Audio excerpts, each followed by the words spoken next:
নমস্কাৰ, আগবাঢ়িছোঁ আজিৰ গুৰুত্বপূৰ্ণ খবৰসমূহলৈ।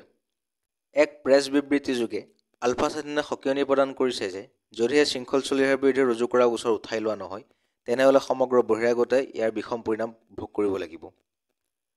উল্লেখযোগ্য যে যোৱা 13 আগষ্টত একাংশ অনা অসমীয়া ব্যৱসায়ীয়ে পাঞ্জা খেলুৱৈ জিমি দাসক প্ৰহাৰ কৰাক লৈ সমগ্ৰ শিৱসাগৰতে এক উত্তপ্ত পৰিস্থিতিয়ে বিৰাজ কৰিছে।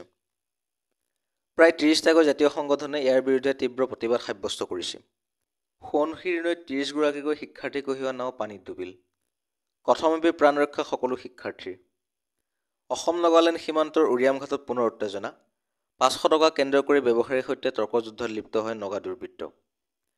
ব্যৱসায়ীজনৰ দোকানো লণ্ডভণ্ড কৰে নগা দুৰ্বৃত্তই। দল এৰাৰ ইংগিত দিলে ঝাৰখণ্ডৰ প্ৰাক্তন মুখ্যমন্ত্ৰী তথা ঝাৰখণ্ড মুক্তি মৰ্চাৰ নেতা চম্পাই সোৰেনে। উল্লেখযোগ্য যে চম্পাই সোৰেনে বিজেপি যোগদান কৰিব বুলি সৰ্বত্ৰতে সৰব চৰ্চা চলিছে। ৰাজ্যত হ্ৰাস পালে বিলাতী সুৰাৰ মূল্য। 1 ছেপ্টেম্বৰৰ পৰা কাৰ্যকৰী হ'ব নতুন দাম।